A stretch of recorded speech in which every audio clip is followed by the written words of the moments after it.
لا الہ الا اللہ لا الہ الا اللہ توحید-سنت.com لا الہ الا اس ویب سائٹ پر ملاحظہ فرمائیے ممتاز علماء کرام کی تقاریر، درس قرآن و حدیث، اسلامی کتب کا وسیع ذخیرہ، فرقے باطلہ سے مناظرے اور بہت کچھ۔ الا اللہ لا الہ الا اللہ الذي أرسله الله بالحق بشيرا ونذيرا وداعيا إلى الله بإذنه وسراجا منيرا وعلى آله وصحبه الذين آمنوا به وعزروه ونصروه واتبعوا الذي أنزل معه أولئك حزب الله ألا إن حزب الله هم المفلحون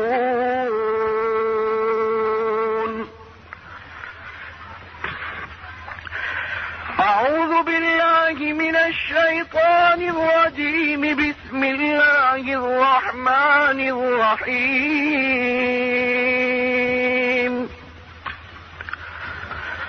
والذين جاهدوا فينا لنهدينهم سبلنا وَإِنَّ اللَّهَ لَمَعَ الْمُحْسِنِينَ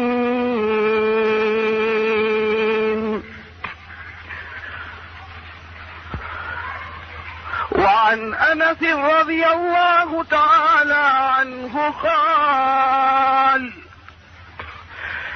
سأل رجل من بني عذرة يا رسول الله والله إني لأحبك فقال رسول الله صلى الله عليه وسلم انظر ما تقول فقال والله إني لأحبك فقال انظر ما تقول فقال والله إني لأحبك فقال إن كنت تحبني فأعد للفقر تجفافا من السيل صدق الله العلي العظيم وصدق رسوله النبي الكريم قابل صد احترام بزرگان دین، میرے عزیز ساتھیوں اور میرے نوجوانوں، کئی دنوں سے اللہ اور اللہ کے رسول صلی اللہ علیہ وسلم کی باتوں کو ہم سن رہے ہیں، اور میں نے جیسے آپ لوگوں کو کچھ دن پہلے بھی بتایا کہ اب تو میری آواز بھی خراب ہوتی جا رہی اور میری صحت بھی خراب ہوتی جا رہی، لیکن بس اللہ نے ہمت دی ہے، اللہ اور اللہ کے رسول کی باتیں ہو رہی ہے، دعا کرے کہ اللہ عمل کی توفیق نصیب فرمائے۔ 3-4 دن پہلے جب مجھے یہ معلوم ہوا کہ مجھے مانچسٹر میں جمعہ کی نماز پڑھانی ہے تو کچھ دل میں خوشی ہوئی مجھے کہ چلو تھوڑی دیر کے لیے یہاں سے مجھے اجازت مل جائے گی، لیکن میرا تو ایسا حال ہوا کہ جب مانچسٹر میں پہنچا تو جو صاحب دعوت دینے کے لیے آئے تھے بڑے پیار سے انہوں نے اپنی گاڑی میں مجھے بٹھایا اور بڑے پیار سے کہا کہ ہمارے یہاں دستور یہ ہے کہ 12:30 بجے بیان شروع ہوتا ہے اور 12:45 بجے نماز شروع ہو جاتی ہے، مطلب 15 منٹ بیان کرنا، لیکن چونکہ آج آپ آنے والے اس لیے ہم نے اعلان کر دیا ہے کہ 12 بجے بیان شروع ہوگا اور 1 بجے نماز شروع ہوگی، یعنی 1 گھنٹہ آپ کو ہمیں کچلنا اور پسلنا ہے برابر۔ تو میرے بھائیوں، میں اس وقت سوچنے لگا کہ یہاں انگلینڈ میں جیسے کہا جاتا نا کوے تو ہر جگہ کالے ہی ہوتے ہیں، مانچسٹر جاؤ تو بھی پریشانی اور ڈیوسبری میں رہو تو بھی پریشانی۔ اس لیے مجھے تو وہ لطیفہ یاد آتا، شاید میں نے کبھی آپ کو سنایا ہو نہ سنایا ہو، کہ ہمارے خاص کر کے گجرات کے علاقے میں جب بارش ہوتی ہے تو بہت سارے کیڑے مکوڑے نکلتے ہیں. جب بارش ہوتی ہے آپ نے دیکھا ہوگا جب گجرات میں جاتے، اس لیے کہ آپ لوگ بھی تو اصل ہندوستانی اور پاکستانی ہیں، وہ تو یہاں پر آ کر آپ نے ان کا بھیس پہن لیا ہے. جی اللہ کرے کہ شرعی لباس ہمارے پاس آ جاوے. تو گجرات کے اندر جب بہت زیادہ بارش ہوتی ہے تو گاؤں کے جو علاقے ہیں وہاں عجیب و غریب کیڑے مکوڑے نظر آتے ہیں. اس میں ایک کیڑا نظر آتا ہے جو بالکل اتنا بڑا سا ہوتا ہے، کالے کلر کا ہوتا ہے. وہ کالا جامن آپ نے دیکھا ہوگا، دیکھا کہ نہیں کالا جامن؟ بس وہ کیڑے کی شکل بالکل اس کالے جامن کی طرف ہوتی ہے. تو ایک لطیفہ لوگوں نے بیان کیا ہے کہ کوئی بیچارہ دیہات کا رہنے والا وہ کالے جامن بیچ رہا تھا. اب اچانک وہ کیڑا آیا اور اسی جامن کی ٹوکری میں آ کر گر گیا. اب وہ بالکل کالے جامن کی طرح نظر آتا ہے تو وہ جامن ہی کی طرح سمجھا جانے لگا. اب وہ بیچارہ دیہات کا رہنے والا کالے جامن بیچ رہا تھا. ایک دوسرا کوئی دیہات کا آدمی آیا، اس نے کہا کہ بھائی 5 روپے کا مجھے جامن دے دو. اب اس نے جامن نکال کر دیا تو ساتھ میں وہ کیڑا بھی دے دیا، وہ ساتھ میں کیڑا بھی دے دیا. اور میں تو سمجھتا ہوں خریدنے والے انگلینڈ کا ہوگا. جب اس کو کیڑا مل گیا اب وہ لے کر چلا. اب اس نے جامن کھانا شروع کیا. اب پہلا جامن کھایا تو اس کو بہت ٹیسٹ فلی نظر آیا. پھر دوسرا جامن کھایا تو اس میں بھی بہت لذت آئی. تیسرا جامن کھایا وہ بھی بہت اچھا لگا. اب چوتھے نمبر پر اس کیڑے کو اٹھایا، منہ میں رکھا اور دانتوں میں دبایا. اب جب دانتوں میں دبایا تو کیڑے نے چی چی چوں چوں آواز نکالی تو کہنے لگا 5 روپے دیے ہیں، چی کر کے چوں کر کھا کر چھوڑوں گا. تو یہاں انگلینڈ والوں نے بھی کہا کہ تمہیں بلایا ہے، ٹکٹ دی ہے، چی کر کے چوں کر بیان کرنا پڑے گا. میرے بھائی میرا یہی حال ہو گیا. بلکہ آپ کو بتاؤں، وہ آپ کو نظر آتے وہ کونے میں بیٹھے ہوئے ہمارے عبداللہ بھائی. ان کا میرے اوپر ظلم یہ ہے کہ وہ یہاں تو کیسے یہاں تو ہماری تقریریں سنتے رہتے اور وہاں مدینہ مسجد اور نہ جانے جہاں جہاں بیان ہوتا وہاں سنتے. اور ابھی کچھ روز پہلے کیسٹ مجھے دکھا کہ اس کیسٹ میں سورہ یاسین پڑھ کے مجھے دے دینا. اب میرے بھائیو جو کچھ تھوڑا بھی وقت ملتا تو اس میں بھی اب سورہ یاسین پڑھ کر ان کو میں دیا کروں. جی اور پھر اس کے بعد مجھ سے کہتے ہیں کہ میری بیوی کا بھی یہی حکم ہے. تو وہی معاملہ آ گیا واپس، پرانا معاملہ. جی امام صاحب صحیح ہے کہ نہیں؟ وہ پرانا معاملہ یہاں چلا آتا، بیوی سے ڈرنے والی بات. جی ویسے صحیح بات میں آپ کو بتاؤں تو ابھی یہ بات بھی میں ساتھ میں بتا دوں کہ ہمارے کچھ ساتھی، جب میں ایسی باتیں کرتا ہوں تو ہمارے کچھ ساتھی سمجھتے کہ یہ بیچارہ یہاں بہت تھکایا ہوا ہے، یہاں اس کے اوپر بہت ظلم ہوتا ہے. لیکن میں آپ کو صاف کہہ دوں مجھ پر کوئی ظلم نہیں، اس لیے کہ ہندوستان کے اندر مجھے جتنی محنتیں اور جتنا کام کرنا پڑتا ہے اس کے مقابلے میں یہاں تو آدھا کام بھی نہیں ہے. اس لیے کہ وہاں تو صبح پڑھانا، شام کو پڑھانا، پھر رات کو بیان کے لیے جانا. اور ہندوستان کے راستے بھی ماشاءاللہ کہ شام کو ہم 5 بجے نکلتے تو رات کو 3 بجے واپس آتے ہیں. تو وہاں کے کام کو دیکھتے ہوئے تو یہاں بہت زیادہ آرام ہے. اللہ کرے کہ اللہ سب کو ایسا آرام نصیب فرمائے. ہمارے مفتی صاحب کہتے ہیں کہ یہ تو پورے سال بھر میں جتنا تھکے ہوتے تو نیند کا کوٹا پورا کرنے کے لیے انگلینڈ پہنچ جاتے ہیں. تو میں اکثر مفتی صاحب کو کہتا کہ مجھے سونا اس لیے آتا کہ میں آپ لوگوں کی طرح کھاتا بہت ہوں، اس لیے مجھے نیند بھی زیادہ آتی ہے. میں تو پہلے یہ سمجھتا تھا جس دسترخوان پہ پہنچوں تو وہاں مرغی، یہاں انگلینڈ میں جس دسترخوان پر پہنچو تو مرغی. بلکہ بعض جگہ تو افطاری میں ہم اس کو پکوڑا بھجیا سمجھتے، اس کو کھولتے تو اس میں بھی مرغی کی بوٹی نظر آتی ہے. تو انگلینڈ میں جہاں دیکھو وہاں مرغی. تو میں سمجھ رہا تھا کہ یہ لوگ بیچارے مجھ سے کتنی محبت کرتے، کتنا احترام کرتے کہ ہر دسترخوان پر مرغی. تو ایک صاحب نے راز کھولا کہ وہ اصل میں یہاں مرغی بہت سستی ہے اس لیے آپ کو کھلایا جاتا ہے. تو پھر میں سمجھا ایک حسن سن پیدا ہوا تھا وہ بھی ختم ہو گیا. اللہ تبارک و تعالی جتنی باتیں ہم سنتے ہیں ہم سب کو عمل کی توفیق نصیب فرمائے. بھائی آپ کو میں کہتا برا تو نہیں لگتا، برا لگے تو بھی کوئی بات نہیں. آئندہ سال نہیں بلاؤ گے تو کوئی بات نہیں. میں تو چاہتا ہی ہوں کہ آئندہ سال میں نہ آؤں، اس لیے کہ اب میں چاہتا ہوں کہ بہت ہو گیا. اب تو آپ لوگوں نے بہت ساری باتیں سن لی. بھائی سن لی کہ نہیں سن لی؟ لانا پڑے گا. اچھا ٹھیک ہے بھائی. بھائی مرغی کھا کھا کر تو میں بالکل تھک گیا. اور آپ نے تو مجھے برابر یاد ہے. چلو آپ کو دیکھ کر بات یاد آ گئی، انہوں نے مجھے باسی فروٹ بھی کھلائے ہیں. خیر میرے بھائیو، اللہ آپ سب کو عمل کرنے کی توفیق نصیب فرمائے. اس میں کوئی شک نہیں کہ ہمارے آقا سرکار دو عالم صلی اللہ علیہ وسلم کے اللہ نے ہم سب کو امتی بنایا، اور یہ اللہ کا بہت بڑا احسان ہے. اللہ کا بہت بڑا احسان ہے کہ اس نے ہمیں وہ نبی دیا جسے ہم آقا محمد سرکار دو عالم صلی اللہ علیہ وسلم کے نام سے یاد کرتے ہیں۔ میرے بھائیوں، حضرت موسیٰ علیہ السلام نے ایک مرتبہ تمنا کی۔ حضرت موسیٰ علیہ السلام کوہ طور پر گئے، اور جب ان کو معلوم ہوا کہ حضور صلی اللہ علیہ وسلم کا مقام بہت اونچا ہے اور ان کے امتیوں کا مقام بہت اونچا ہے، تو حضرت موسیٰ علیہ السلام نے کوہ طور پر جا کر خدا کے سامنے یہ تمنا کی کہ اللہ تو مجھے نبی نہ بناتا ہوتا، تو مجھے آخری نبی کا امتی بنا دیا ہوتا۔ تو آج ہم جناب نبی کریم صلی اللہ علیہ وسلم کے امتی ہیں۔ یہ اللہ کا بہت بڑا احسان ہے کہ ہمیں ایسا پیارا نبی نصیب فرمایا۔ میرے بھائیو، ہمارے نبی صلی اللہ علیہ وسلم کا مقام اور ہمارے نبی کا مرتبہ اتنا اونچا، جیسے کل میں آپ کو کہہ رہا تھا کہ جب جبرائیل علیہ السلام ہمارے نبی صلی اللہ علیہ وسلم کو رات کو بیدار کرتے ہیں اور اس کے بعد مسجد حرام میں لے جاتے ہیں، اور اس کے بعد پھر ہمارے نبی کو مسجد جاتے ہیں۔ ہمارے نبی کا صرف مقام دیکھو کہ جب ہمارے نبی کریم صلی اللہ علیہ وسلم مسجد اقصی میں پہنچتے ہیں، روایت کے اندر ہے کہ ہمارے نبی صلی اللہ علیہ وسلم مسجد اقصی میں اپنا پاؤں داخل کرتے ہیں تو دیکھتے ہیں کہ پوری مسجد بھری ہوئی ہے۔ حضرت جبرائیل ساتھ میں ہے، 70,000 فرشتوں کی جماعت ساتھ میں ہے، اور ہمارے نبی ابھی مسجد اقصی میں قدم رکھتے ہیں کہ دیکھتے ہیں کہ مسجد اقصی میں بہت سارے لوگ بیٹھے ہیں اور سب کے چہرے نور کی طرح چمک رہے ہیں۔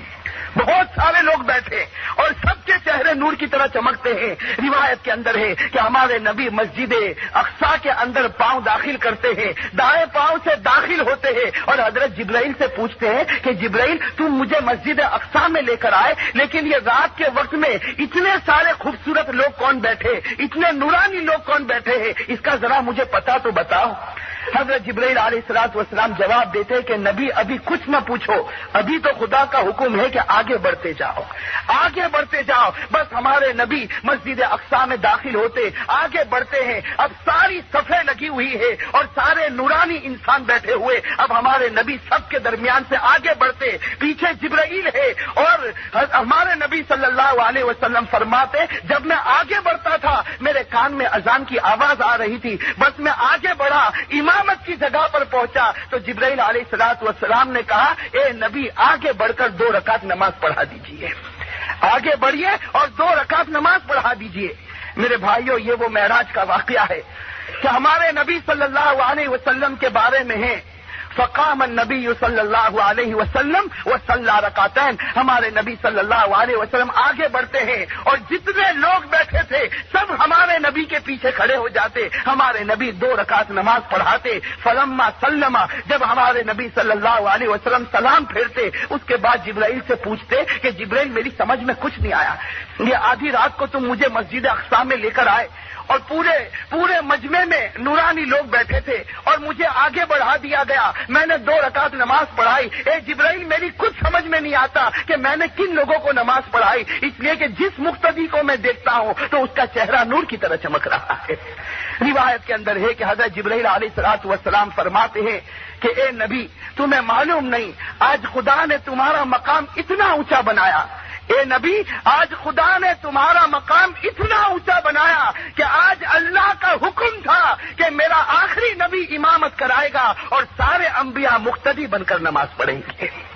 ہمارے نبی کو کہا گیا جن مقتدیوں کو آپ نے دیکھا وہ سب کے سب انبیاء تھے، ایک روایت کے مطابق 1,24,000 پیغمبر مقتدی تھے اور ہمارے نبی صلی اللہ علیہ وسلم امام بنے ہوئے تھے۔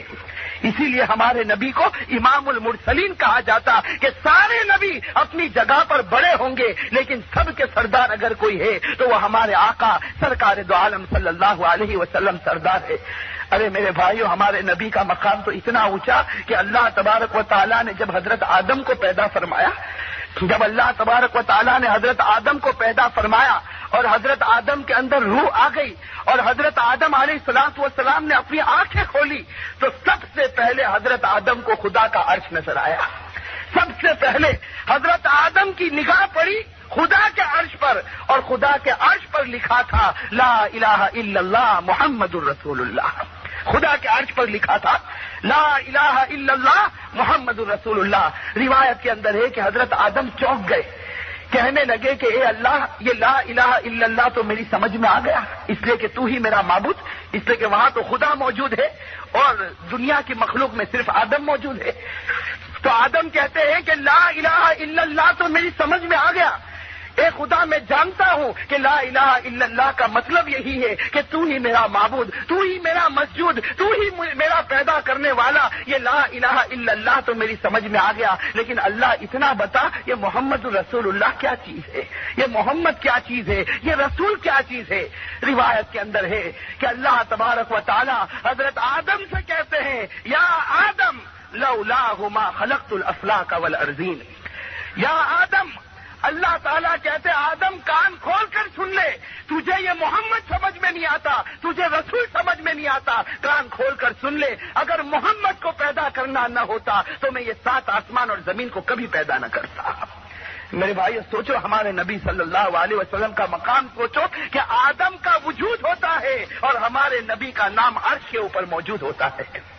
یہ ہمارے نبی صلی اللہ علیہ وسلم کا بڑا اونچا مقام ہے.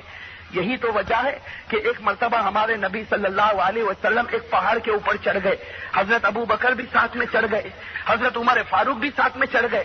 اب ہمارے نبی صلی اللہ علیہ وسلم جیسے اس پہاڑ کے اوپر چڑھتے ہیں تو وہ پہاڑ حرکت کرنے لگتا ہے, وہ پہاڑ حرکت کرنے لگتا ہے. تو ہمارے نبی صلی اللہ علیہ وسلم کے ہاتھ میں ایک عصا ہوتا, ایک لکڑی ہوتی ہے, اس پہاڑ کے اوپر مارتے ہیں اور کہتے ہیں اسکت یا جبل, اے پہاڑ اپنی جگہ پر خاموش رہے, تجھے معلوم نہیں علیہ کا نبی و صدیق و شہید, اے پہاڑ تجھے معلوم نہیں آج تیرے اوپر نبی کھڑا ہے, آج تیرے اوپر صدیق کھڑا ہے اور آج تیرے اوپر عمر شہید کھڑا ہے. اے پہاڑ خاموش ہو جا. روایت کے اندر ہے کہ پہاڑ اپنی جگہ پر تھم جاتا ہے. پھر ہمارے نبی اللہ سے پوچھتے کہ اللہ کیا بات ہے کہ میں پہاڑ پر چڑھا, ابو بکر چڑھے, عمر فاروق چڑھے, تو یہ پہاڑ کیوں حرکت کرنے لگا؟ اللہ کی طرف سے آواز آتی ہے کہ اے نبی یہ پہاڑ اس لیے حرکت کرتا تھا کہ آج یہ دوسرے پہاڑوں کے سامنے اترا کر کہتا تھا کہ تمہارے اوپر پتھر ہے اور میرے اوپر نبی آخر الزمان ہے, تمہارے اوپر پتھر ہے تو میرے اوپر نبی ہے. تو ہمارے نبی کی شان تو یہ تھی کہ وہ غیر جاندار کے اوپر چڑھ جاتا تو وہ غیر جاندار بھی فخر کرتا. تو ہمارے لیے کتنے فخر کی بات ہے, ہمارے لیے کتنے فخر کی بات ہے کہ ہمیں جو نبی ملا, اتنا پیارا نبی ملا. اللہ اس نبی کی قدر کرنے کی توفیق نصیب فرمائے. میرے بھائیوں, یہ جو نبی ہمیں ملا ہے, ایک روایت کے مطابق ہمارے نبی صلی اللہ علیہ وسلم کے اوپر ہمارے سارے اعمال پیش کیے جاتے ہیں. ایک روایت کے مطابق جمعرات کا دن اور ایک روایت کے مطابق پیر کا دن ہوتا. ہمارے نبی صلی اللہ علیہ وسلم کی قبر میں امت کے سارے اعمال پیش کیے جاتے ہیں. اور اس کی وجہ بھی ہے, اس کی وجہ یہ ہے کہ جس وقت ہمارے نبی صلی اللہ علیہ وسلم کی وفات کا وقت قریب آیا تو جبرائیل علیہ الصلوۃ والسلام فرشتوں کی ایک بہت بڑی جماعت کے ساتھ آئے اور آ کر ہمارے نبی سے کہا کہ دیکھو تم تو خدا کے بخشائے بندے ہو. حضرت جبرائیل کہہ رہے کہ اللہ فرماتے ہیں کہ تم تو خدا کے بخشائے بندے ہو اور تمہاری کوئی پکڑ دھکڑ نہیں ہے اور تمہارے لیے جنت الفردوس کے دروازے کھولے گئے, تمہارے لیے مقام محمود کے دروازے کھولے گئے. اے نبی, ابھی تمہاری روح نکالی جائے گی اور تم کو سیدھے جنت الفردوس میں پہنچا دیا جائے گا. قربان جائے ہمارے آقا سرکار دو عالم صلی اللہ علیہ وسلم پر جب جبرائیل نے آ کر یہ خوشخبری دی کہ تمہیں جنت الفردوس نصیب ہوگا, تمہیں مقام محمود نصیب ہوگا اور تمہیں اعلیٰ علیین نصیب ہوگا اور تمہیں جنت کی ساری نعمتیں نصیب ہوگی. ہمارے نبی کا آخری وقت تھا, بستر پر تھے, رونے لگے اور کہنے لگے اے جبرائیل, مجھے نہ تو جنت الفردوس سے مطلب ہے اور نہ تو مجھے اعلیٰ علیین کے درجے سے مطلب ہے. مجھے تو صرف اتنا بتاؤ جبرائیل کہ میری یہ درخواست خدا سے بھیجو کہ میں تو چاہتا ہوں کہ اپنے امتیوں کے بیچ میں ہی رہوں, میں تو چاہتا ہوں کہ میں اپنے امتیوں کے بیچ میں رہوں اور میری امت کی خبر گیری کرتا رہوں. بس خدا کی طرف سے حکم ہوتا ہے کہ میرے نبی کی مزار مدینے میں رہے گی, ان کا جسم مدینے کے اندر رہے گا اور ہر پیر کو اور ایک روایت کے مطابق ہر جمعرات کو امت کے اعمال پیش کیے جائیں گے. اور روایت کے اندر ہے کہ جب ہمارے نبی کے سامنے امت کے اعمال پیش کیے جاتے ہیں تو ہمارا نام بھی لیا جاتا ہے. ہمارے باپ دادا کا بھی نام لیا جاتا. میرے بھائیوں کبھی تنہائی میں بیٹھ کر, کبھی اکیلے بیٹھ کر سوچو, کبھی اتنا سوچو کہ جب میرے نبی کے سامنے میرا نام لیا جاتا ہوگا, میرے باپ کا نام لیا جاتا ہوگا, میرے دادا کا نام لیا جاتا ہوگا, اور جب ہمارے نام اعمال کو ہمارے نبی کے سامنے کھولا جاتا ہوگا, تو میرے بھائیوں نہ جانے ہمارے نبی کے دل پر کیا گزرتی ہوگی, نہ جانے ہمارے نبی کے دل پر وہ کیسا پہاڑ ٹوٹتا ہوگا جب ہمارے نام اعمال ہمارے نبی کے سامنے آتے ہوں گے. یقیناً ہمارے نبی کو خیال آتا ہوگا کہ اس امت کے واسطے میں نے تو کھانا پینا چھوڑ دیا تھا, اور اس امت نے مجھے چھوڑ کر یہودیوں کے طریقے کو اختیار کر لیا. آج اس امت نے عیسائیوں کے طریقے کو اختیار کیا. میرے بھائیو, آج ہمارے سر کے بال سے لے کر پاؤں کے ناخن تک اگر ہم اپنے آپ کو دیکھتے ہیں تو ہمیں یہودیوں کا طریقہ اندر ملتا ہے, عیسائیوں کا طریقہ ملتا ہے. آج ہمارا ایک نوجوان جب سڑک پر نکلتا ہے تو میرے بھائیوں فیصلہ کرنا مشکل ہو جاتا ہے کہ یہ امت محمدیہ سے تعلق رکھتا یا کسی عیسائی خاندان سے تعلق رکھتا ہے. میرے بھائیو, اللہ ہم سب کی حفاظت فرمائے, سب کی حفاظت فرمائے. اس لیے میں آپ سے کہتا کہ مبارک مہینہ ہے, اپنی زندگی میں انقلاب پیدا کرو, ایک پکا ارادہ کرو کہ ہم سب مل کر سچے محمدی بن جائیں گے. ہم سب مل کر سچے محمدی بن جائے, ایسے محمدی بن جائے کہ قیامت کے میدان میں جب ہم آگے بڑھتے ہو تو ہمارا نبی ہماری طرف آتا ہو اور خدا سے کہتا ہو, اے خدا اس سے کچھ مت پوچھنا, یہ تو میرا امتی آ رہا ہے. میرے بھائیو, اللہ ایسی دولت ہم سب کو نصیب فرمائے, اللہ ایسی دولت ہم سب کو نصیب فرمائے.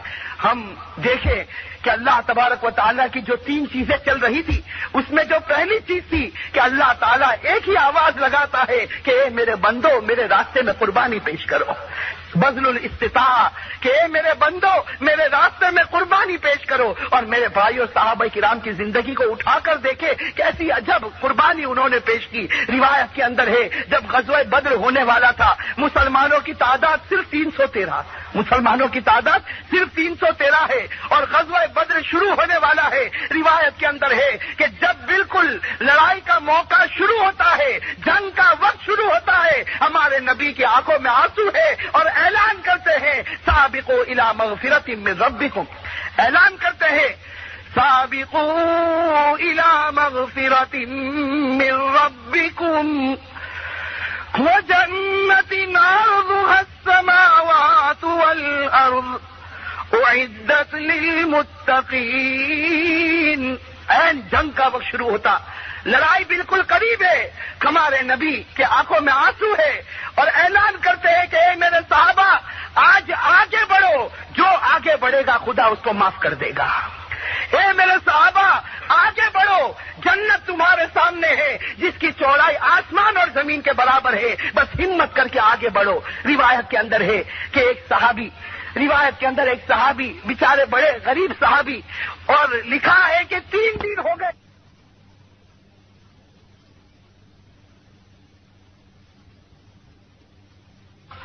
اعدت للمتقین. این جنگ کا وقت شروع ہوتا, لڑائی بالکل قریب ہے, ہمارے نبی کے آنکھوں میں آنسو ہے اور اعلان کرتے ہیں کہ اے میرے صحابہ آج آگے بڑھو, جو آگے بڑھے گا خدا اس کو معاف کر دے گا. اے میرے صحابہ آگے بڑھو, جنت تمہارے سامنے ہے جس کی چوڑائی آسمان اور زمین کے برابر ہے, بس ہمت کر کے آگے بڑھو. روایت کے اندر ہے کہ روایت کے اندر ایک صحابی, بیچارے بڑے غریب صحابی, اور لکھا ہے کہ 3 دن ہو گئے وہ صحابی نے کھانا نہیں کھایا تھا, جن کا نام ہے عمرو ابن حمام رضی اللہ تعالی عنہ. نام یاد رکھیے گا, عمرو ابن حمام رضی اللہ تعالی عنہ. 3 دن ہو گئے کھانا نہیں کھایا تھا. بس تھوڑی دیر پہلے ہمارے نبی نے کچھ کھجور دیے تھے, وہ کھجور ہاتھ میں ہے, اور ہمارے نبی اعلان کرتے ہیں کہ صحابہ آگے بڑھو, آج خدا کی معافی سامنے ہے, خدا کی جنت سامنے ہے. روایت کے اندر ہے کہ وہ صحابی کے ہاتھ میں کھجور ہے اور بڑے زور سے کہتے ہیں بخ بخ یا رسول اللہ. کیا کہتے ہیں؟ بخ بخ یا رسول اللہ, کہ واہ واہ اللہ کے رسول کیا خوشخبری بتائی ہے. روایت کے اندر ہے کہ ہمارے نبی ان کی طرف مڑ جاتے, ہمارے نبی دیکھتے ہیں کہ یہ عمرو ابن حمام 3 دن سے بھوکے ہیں اور ابھی بخ بخ واہ واہ کے نعرے لگا رہے. تو ہمارے نبی پوچھتے ہیں ما یحملک علی قولک بخ بخ, ہمارے نبی پوچھتے ہیں ما یحملک علی قولک بخ بخ, کہ کہ یہ تم واہ واہ کے نعرے کیوں لگاتے ہو؟ وہ صحابی کی آنکھیں بھر جاتی. ہمارے نبی سے فرماتے ہیں رجا ان اکون من اہلھا، جو معافی کا پیغام تم نے دیا میں چاہتا ہوں کہ خدا مجھے معاف کر دے. وہ صحابی کہتے ہیں کہ جو جنت تم نے مجھے بتائی ہے اے نبی دعا کرو کہ خدا مجھے وہ جنت نصیب کرے. بس ہمارے نبی کی رحمت جوش میں آتی ہے، کہتے ہیں یا عمرو فإنک من اہلھا، اے عمرو آگے بڑھ جا، آج خدا تجھے جنت نصیب کر دے گا، آج خدا تجھے جنت نصیب کرے گا. قربان جائے وہ صحابی پر 3 دن سے بھوکے ہیں، ہاتھ میں کھجور کا ایک ٹکڑا ہے، روایت کے اندر ہے اس کھجور کو دیکھتے ہیں اور اس کے بعد کہتے ہیں لئن انا حییت حتی آکل تمراتی انہا لحیات طویلہ فرما بما کان معه من التمر ثم قاتل حتی قتل. مسلم شریف کی روایت ہے کہ وہ عمرو ابن حمام رضی اللہ تعالی عنہ اس کھجور کو اپنے ہاتھ میں لیتے اور کھجور سے کہتے ہیں کہ اگر یہ میں کھجور کھاؤں اور اتنی دیر زندہ رہوں تب تو یہ بہت لمبی زندگی ہے، میں تو چاہتا ہوں ابھی آگے بڑھوں، ابھی شہید ہو جاؤں اور ابھی خدا کی جنت میں داخل ہو جاؤں. روایت کے اندر ہے کہ وہ جو کھجور تھی اس کو بھی کنارے پر رکھ دیتے ہیں اور یہ 3 دن کا بھوکا مسافر آگے بڑھتا ہے. روایت کے اندر ہے بڑی بہادری کے ساتھ مقابلہ کرتے ہیں اور ایک خنجر ان کے سینے میں لگتا ہے اور جب روح نکلتی ہے تو ایک جملہ کہتے ہیں اے خدا تیرا وعدہ تھا، مرنے سے پہلے تو نے جنت بتا دیا، مرنے سے پہلے تو نے جنت کا نظارہ کروا دیا. میرے بھائیوں یہ اللہ تبارک و تعالی اس قربانی کو چاہتے ہیں. میں یہ بات آپ سے کہتا ہوں کہ دیکھو یہ جو قربانیاں ہم سنتے ہیں یہ بظاہر ہمارے لیے بڑی مشکل نظر آتی ہے. میرے بھائیوں آج خدا کے واسطے گردن کٹانا مشکل، خون بہانا مشکل، بال بچوں کو چھوڑنا مشکل، لیکن میرے بھائیوں نبی کی صورت بنانا تو آسان ہے، نبی کے طریقے پر چلنا تو آسان ہے. ارے میرے بھائیوں جو نبی کی صورت بنا لیتا ہے خدا اس کو بھی معاف کر دیتا ہے. جو نبی کی صورت بنا کر تو دیکھے خدا اس کو بھی معاف کر لیتا. کچھ دن پہلے ایک مسجد میں نے ایک واقعہ سنایا کہ امام غزالی رحمۃ اللہ علیہ نے احیاء العلوم میں یہ واقعہ لکھا ہے کہ حضرت موسیٰ علیہ الصلوۃ والسلام جب اپنے زمانے میں دعوت کا کام کرتے اور فرعون کو دعوت دیتے تو فرعون انکار کرتا تھا، بلکہ فرعون اتنا انکار کرتا تھا کہ یہ کہتا تھا انا ربکم الاعلی، کہ میں ہی تو رب ہوں، میں ہی تو خدا ہوں. جب حضرت موسیٰ علیہ الصلوۃ والسلام نے بہت دعوت دی تو فرعون نے ارادہ کیا کہ اب حضرت موسیٰ کو ستایا جائے.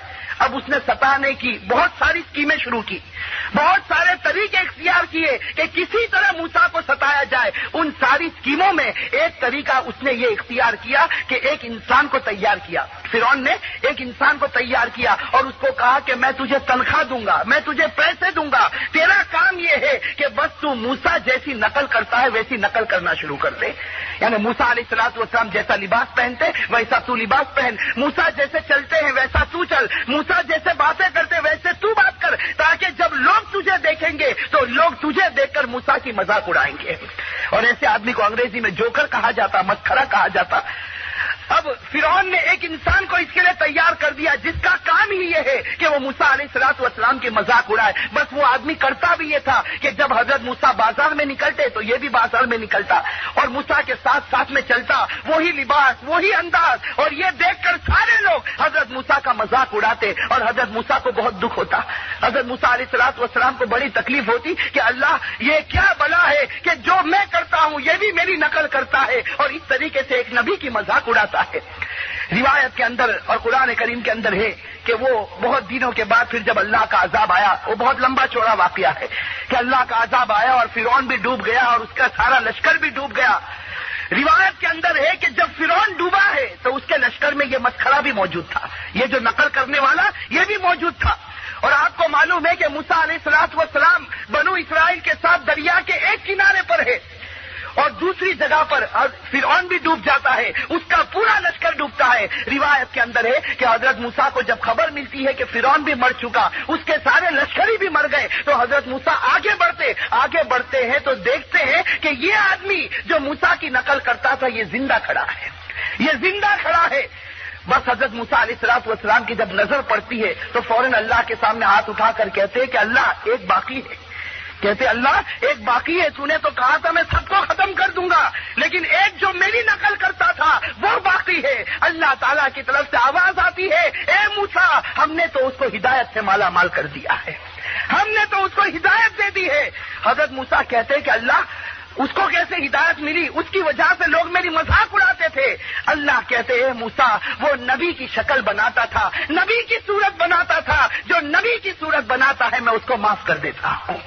میرے بھائیو سوچو نبی کی صورت خدا کے یہاں کتنی پسند ہے۔ اللہ کرے کہ اللہ ہم سب کو نبی کریم صلی اللہ علیہ وسلم کی سچے طریقے سے اتباع کرنے کی توفیق نصیب فرمائے۔ اور میرے بھائیو جو بات چل رہی تھی کہ اللہ تبارک و تعالیٰ نے فرمایا مجھے 3 چیزیں پسند ہے، جس میں پہلی چیز تو جانی مالی قربانی کوئی بندہ پیش کرے، دوسری چیز ہے کہ فاقے کے وقت کوئی صبر کرے، اور تیسری چیز اللہ نے بڑی پیاری مانگی ہے، اللہ ہم سب کو نصیب کرے۔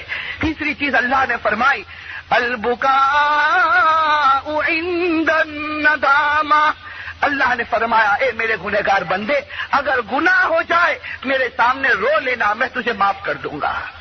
اللہ فرماتے مجھے بہت پسند ہے اگر کوئی بندہ میرے سامنے روتا ہے، اس کے آنسو کی اتنی میرے نزدیک قدر ہے کہ میں اس کو معاف کر دیتا۔ اسی لیے روایت میں آتا اللہ کے رسول صلی اللہ علیہ وسلم نے فرمایا کہ اللہ فرماتے ہیں مجھے 2 قطرے بہت پسند ہے۔ اللہ فرماتے ہیں قطرتان محبوبتان الی اللہ جل وعلا، ہمارے نبی فرماتے ہیں کہ 2 قطرے اللہ کو بہت پسند ہے، ایک خون کا قطرہ جو میدان جہاد میں نکلے اور ایک آنسو کا قطرہ جو خدا کے ڈر سے نکل آوے۔ یہ 2 قطرے اللہ تبارک و تعالیٰ کو بہت پسند ہے۔ میرے بھائیوں کہ جتنے بڑے گزرے ہیں ہر ایک نے خدا کے سامنے رونا سیکھا، خدا کے سامنے روئے، گڑ گڑائے اور اتنا روئے کہ میرے بھائیوں خدا نے ان کے سارے گناہوں کو معاف کر دیا۔ آپ کو معلوم ہوگا شیخ سعدی کا نام آپ نے سنا ہوگا، شیخ سعدی علیہ الرحمہ جن کی بہت مشہور کتابیں مدرسے میں پڑھائی جاتی ہے، فارسی کے بہت بڑے امام تھے اور جن کی کتاب گلستہ اور بوستہ بہت مشہور ہے۔ شیخ سعدی بڑے اللہ والے گزرے ہیں، وہ فرماتے ہیں کہ ایک مرتبہ میں کعبۃ اللہ کے پاس سے گزرا۔ شیخ سعدی فرماتے ہیں کہ میرا مکہ جانا ہوا تو میں کعبۃ اللہ کے پاس سے گزرا تو میں نے دیکھا کہ کعبے کی چوکھٹ پر ایک بوڑھا آدمی جس کی داڑھی سفید ہو چکی ہے وہ کعبے کی چوکھٹ پر بڑے دھاڑے مار کر رو رہا ہے۔ شیخ سعدی فرماتے ایک بوڑھے کو میں نے دیکھا کعبے کی چوکھٹ پر بڑے دھاڑے مار کر رو رہا ہے۔ شیخ سعدی فرماتے میں تو وہاں سے گزر رہا تھا تو میں سمجھا کہ یہ بوڑھا کوئی بہت بڑا گنہگار ہوگا، لگتا ہے کہ پوری جوانی گناہوں میں گزار دی ہے، اب بڑھاپا آیا ہے تو کعبے کی چوکھٹ پر سر رکھ کر رو رہا ہے۔ شیخ سعدی فرماتے یہ خیال میرے دماغ میں آیا اور میں آگے بڑھ گیا۔ شیخ سعدی فرماتے یہ فجر کے بعد کا واقعہ تھا۔ اب آگے شیخ سعدی لکھتے ہیں کہ جب ظہر کے وقت میں واپس آیا تو میں نے دیکھا کہ وہ بوڑھا آدمی اسی طریقے سے رو رہا ہے، وہ بوڑھا آدمی کعبے کی چوکھٹ پر اپنا سر رکھ کر اسی طرح روتا ہے۔ شیخ سعدی فرماتے بوڑھا تھا، اس کا رونا دیکھ کر اب مجھے رونا آنے لگا، میں اس کے قریب گیا تاکہ میں اس کو اٹھاؤں اور اس کو پوچھوں کہ آخر تو نے کون سا گناہ کیا، لیکن شیخ سعدی فرماتے میں حیران ہو گیا، جب میں اس کے قریب گیا تو میں نے دیکھا کہ وہ تو یہ دعا مانگتا تھا کہ اللہ اگر تجھے میری نیکی پسند نہ آئے تو کوئی بات نہیں، لیکن اللہ تو میرے گناہوں کو معاف کر دینا، اگر تجھے میری نیکی پسند نہ آئے تو کوئی بات نہیں لیکن اے خدا تو میرے گناہ کو معاف کر دینا۔ شیخ سعدی فرماتے اس کی یہ دعا سن کر میں اور حیران ہو گیا، میں آگے بڑھا اس کے قریب چلا گیا۔ شیخ سعدی فرماتے تھوڑی دیر میں اس بوڑھے نے گردن اٹھائی تو میں حیران ہو گیا، اس لیے کہ وہ بوڑھا کوئی اور بوڑھا نہیں تھا، وہ ہمارے شیخ عبد القادر جیلانی رحمت اللہ علیہ تھے، وہ ہمارے پیران پیر شیخ عبد القادر جیلانی رحمت اللہ علیہ تھے۔ شیخ سعدی فرماتے ان کا چہرہ دیکھ کر میں حیران ہو گیا تو وہ مجھے کہنے لگے اے سعدی دنیا کی دولت پر مت اکڑ، خدا سے معافی مانگ لے، ایک آنسو بہا دے، خدا تجھے معاف کر دے گا۔ تو میرے بھائیوں جب اتنے بڑے بڑے لوگوں کو رونے کی ضرورت پڑتی تھی اور اتنے بڑے بڑے لوگوں کو جن کی حضرت شیخ مولانا عبد القادر جیلانی رحمت اللہ علیہ کے بارے میں لکھا ہے کہ جس وقت سے بالغ ہوئے وہاں سے لے کر وفات تک کبھی ان کی تہجد کی نماز بھی فوت نہیں ہوئی، کبھی تہجد کی نماز بھی فوت نہیں ہوئی۔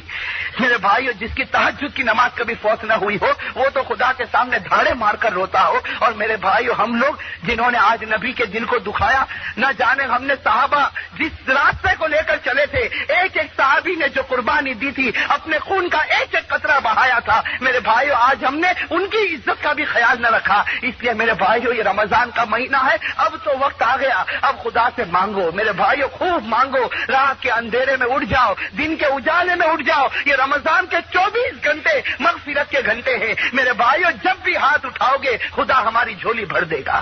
اس لیے پکا ارادہ کرو میرے بھائیو، اپنے اوقات میں سے کچھ وقت اس لیے نکالو کہ تنہائی میں بیٹھے ہو، تم ہو اور تمہارا خدا ہو. ارے میرے بھائیو، ہمارے نبی صلی اللہ علیہ وسلم تو بخشے بخشائے تھے یا نہیں؟ بھائی بخشے بخشائے تھے کہ نہیں؟ ہمارے نبی تو معصوم تھے، کوئی غلطی نہیں تھی. لیکن روایت کے اندر ہے کہ ایک رات خدا کے سامنے ہاتھ اٹھاتے. دیکھو خدا سے کیسا تعلق ہے کہ خدا کے سامنے ہاتھ اٹھاتے ہیں. قریب میں عائشہ رضی اللہ تعالی عنہا آ جاتی ہے تو ہمارے نبی صلی اللہ علیہ وسلم اب خدا کے سامنے بالکل غرق ہے اور خدا کی دنیا میں ہے. بس اب ہمارے نبی کو صرف خدا نظر آتا ہے. کیسی پیاری دعا ہوگی جو ہمارے نبی کی دعا ہوتی تھی. حضرت عائشہ آتی ہے اور آ کر کچھ کہتی ہے تو ہمارے نبی پوچھتے ہیں من انتی، تو کون ہے؟ ہمارے نبی پوچھتے ہیں تو کون ہے؟ تو عائشہ کہتی ہے کہ اللہ کے رسول میں عائشہ، میں آپ کی بیوی ہوں. ہمارے نبی فرماتے من عائشہ، یہ عائشہ کون ہے؟ اب حضرت عائشہ پریشان ہو جاتی کہ یہ کیا معاملہ کہ میں بیوی اور میرے بارے میں پوچھا جاتا کہ عائشہ کون ہے. تو عائشہ گھبرا کر کہتی ہے بنت ابی قحافہ بنتی ابی بکر، میں ابو بکر کی بیٹی ہوں. تو ہمارے نبی پوچھتے من ابو بکر، یہ عائشہ یا ابو بکر کون ہے؟ حضرت عائشہ گھبرا جاتی، وہاں سے نکل جاتی ہے. ہمارے نبی دعاؤں میں غرق ہے، رو رہے ہیں. جب صبح کا وقت ہوتا ہے تو حضرت عائشہ کہتی ہے کہ اللہ کے رسول رات کو آپ نے مجھے نہیں پہچانا، رات کو آپ نے مجھے نہیں پہچانا. قربان جائے اس نبی پر. کہتے ہیں کہ ایک گھڑی میری خدا کے ساتھ ایسی ہوتی ہے کہ اس وقت میں جبرائیل کو بھی نہیں پہچانتا ہوں. ایک گھڑی خدا کے ساتھ ایسی ہوتی ہے کہ صرف میں رہتا ہوں، میرا خدا رہتا ہے اور میں خدا کے سامنے اس امت کے واسطے روتا ہوں. میرے بھائیوں، اس نبی صلی اللہ علیہ وسلم نے ہمارے واسطے بہت کچھ کیا. اللہ ہم سب کو توبہ کی توفیق نصیب فرمائے. میرے بھائیوں، ہر آدمی جانتا ہے کہ وہ کتنا بڑا گنہگار ہے. کوئی کسی کے بارے میں کچھ نہیں جانتا. صاحب البیت ادرا بما فی، ہر انسان اپنے بارے میں جانتا ہے کہ اس کے اندر کون سے گناہوں کی عادت ہے اور کون سے گناہ وہ چھوڑنا چاہتا پھر بھی نہیں چھوٹتے ہیں. میرے بھائیو، اس کا ایک ہی راستہ ہے. قرآن کریم نے کہا استغفروا ربکم انہ کان غفارا. اپنے رب کے سامنے ہاتھ اٹھا لو اور معافی مانگو. یہ کہہ دو اللہ سے کہ اللہ یہ گناہ کی برائی میں جانتا ہوں، مجھ سے چھوٹتا نہیں ہے، تو ہی مجھ سے گناہ چھڑاتے. میرے بھائیو، اللہ کی ذات تو بڑی ہے، بڑی قدرت والی ذات ہے. اللہ ہم سب کو توبہ نصوح کی توفیق نصیب فرمائے، سچی اور پکی توبہ کرنے کی توفیق نصیب فرمائے. دعا کر لیجئے، درود شریف پڑھ لیجئے. الحمدللہ.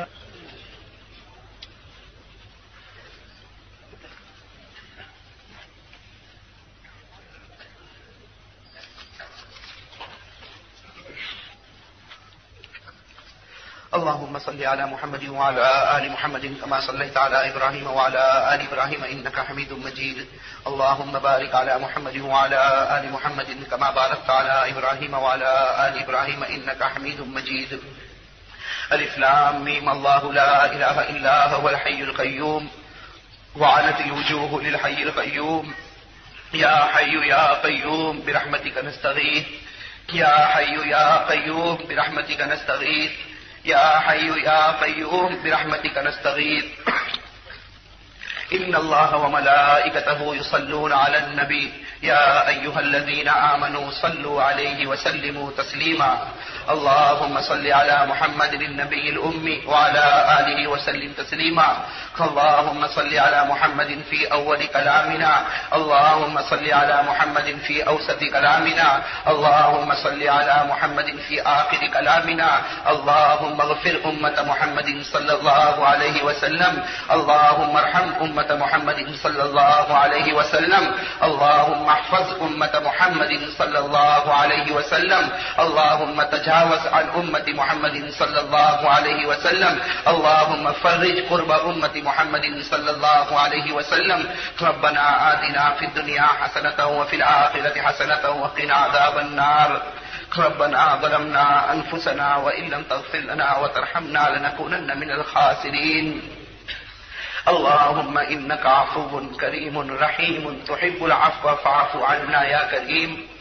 اللهم إنا نسألك رضاك والجنة ونعوذ بك من غضبك وسخطك والنار. اللهم أجرنا من النار. اللهم أجرنا من النار. اللهم أجرنا من النار. اللهم بارك لنا في الموت وفيما بعد الموت. اللهم بارك لنا في الموت وفيما بعد الموت. اللهم أعنا على غمرات الموت وسكرات الموت. اللهم إنك عفو كريم رحيم تحب العفو فاعف عنا يا كريم. فاعف عنا يا كريم. فاعف عنا يا كريم. فاعف عنا يا كريم. اللهم بارك لنا في الموت وفيما بعد الموت. اللهم أعنا على غمرات الموت وسكرات الموت وسكرات الموت وسكرات الموت. اللهم لا تخزنا يوم القيامة. اللهم لا تخزنا يوم القيامة. اللهم لا تخزنا يوم القيامة. اللهم أجرنا من النار. اللهم أجرنا من عذاب القبر. اللهم أجرنا من عذاب القبر. اللهم أجرنا من عذاب النشر. اللهم أجرنا من عذاب الحشر. اللهم أجرنا من فتنة المحيا والممات. اللهم أجرنا من فتنة المسيح الدجال. لا إله إلا أنت سبحانك إني كنت من الظالمين. لا إله إلا أنت سبحانك إني كنت من الظالمين. لا إله إلا أنت سبحانك إني كنت من الظالمين. إني كنت من الفاسقين. إني كنت من الفاجرين. إني كنت من المجرمين. إني كنت من الآثمين. لا إله إلا أنت سبحانك إني كنت من الظالمين. الہ العالمین تو ہم سب کے گناہوں کو معاف فرما. اے اللہ ہم بڑے گنہگار ہیں. اے اللہ ہم بڑے گنہگار ہیں. اے اللہ بڑے خطا کار ہیں. اے اللہ بڑے مجرم ہیں. اللہ بڑے پاپی ہیں. اللہ اپنے فضل و کرم سے ہم سب کو معاف فرما. کہ اللہ ہم نے بہت گناہ کیے مولا. پروردگار عالم ہم نے بہت گناہ کیے مولا. اے اللہ ہم نے بہت گناہ کیے. اپنے فضل و کرم سے معاف فرما دے. الہ العالمین ہم نے رات کے اندھیرے میں گناہ کیا. دن کے اجالے میں ہم نے گناہ کیا.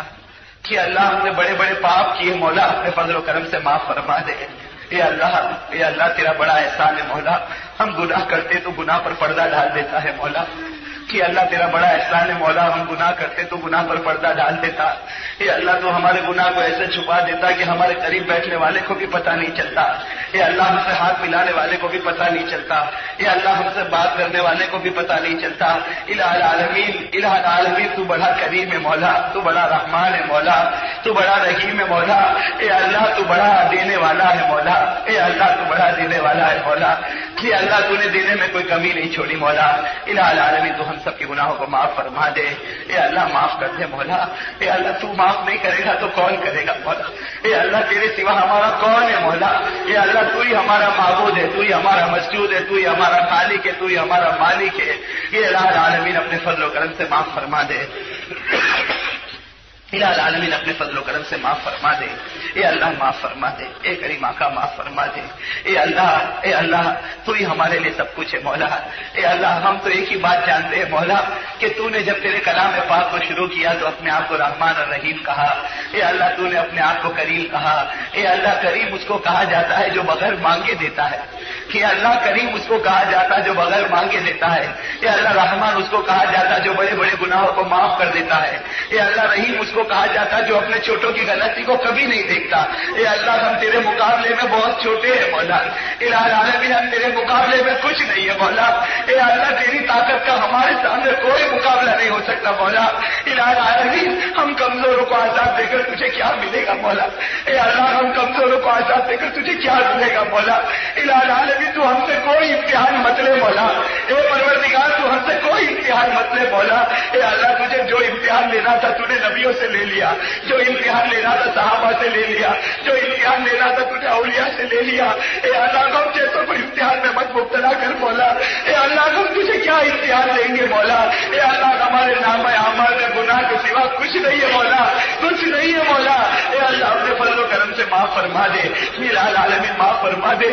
اے اللہ ہم نے کتابوں کے اندر پڑھا, قرآن کریم میں پڑھا کہ قیامت کے دن ہمارے نام اعمال کو کھولا جائے گا مولا. اے اللہ قیامت کے دن تو ہمارے نام اعمال کو کھولے گا.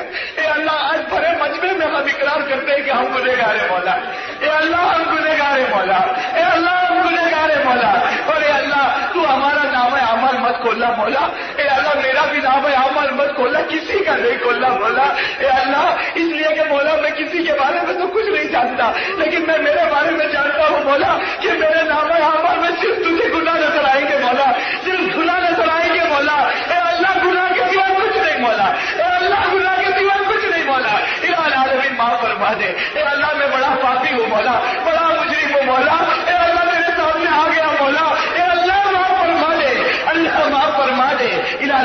سب کو معاف فرما دے، اے اللہ ہم سب کو معاف فرما دے، الہ العالمین معاف فرما دے۔ اے اللہ تیرے لیے کوئی مشکل نہیں بولا، اے اللہ تجھے کوئی نہیں پوچھے گا کہ تو نے اتنے بڑے بڑے پاپیوں کو کیوں معاف کیا تھا۔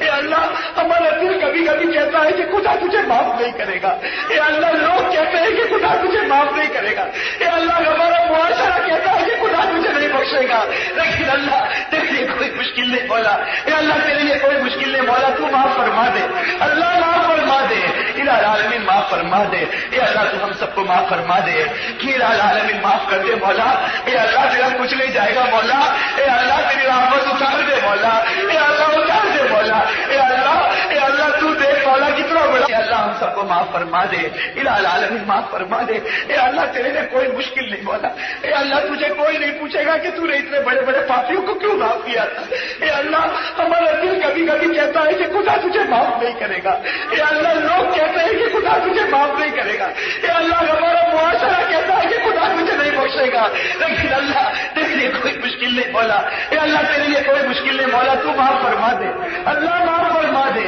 الہ العالمین معاف فرما دے، اے اللہ تو ہم سب کو معاف فرما دے، کہ الہ العالمین معاف کر دے مولا، اے اللہ تیرا کچھ نہیں جائے گا مولا، اے اللہ تیری رحمت اتار دے مولا، اے اللہ اتار دے مولا، اے اللہ تو دیکھ مولا کتنا بڑا مجمع بیٹھا مولا، اتنے بڑے بچوں میں کوئی تو تیرا ولی ہوگا جس سے تجھے پیار ہوگا مولا، اے اللہ میرے گناہ کی وجہ سے کسی کو معروف مت کر مولا، اے اللہ میرے گناہ کی وجہ سے کسی کو معروف مت کر مولا، اے اللہ اتنا بڑا مجمع بیٹھا ہے مولا، کوئی تو تیرا ولی ہوگا جو رات کو تیرے سامنے اٹھ کر روتا ہوگا مولا، راتوں کو تیرے سامنے بل بلاتا ہوگا مولا، اور اے اللہ جب وہ بل بلاتا ہوگا تیری رحمت جوش میں آتی ہوگی، اے اللہ اسی کے صدقے ہم سب کو معاف فرما دے، الہ العالمین معاف فرما دے، کہ اللہ تو ہم سب کو معاف فرما دے، اے اللہ جس زمین پر تیرے نبی کا نام لیا جائے، جس زمین پر تیرے خدا کا نام لیا جائے، وہ اے اللہ جس زمین پر تیرے نبی کا نام لیا جائے، جس زمین پر تیرا نام لیا جائے، اے اللہ وہاں تو رحمتیں اتارتا ہے مولا، ساری رحمتوں میں ہمیں بھی ڈال دے،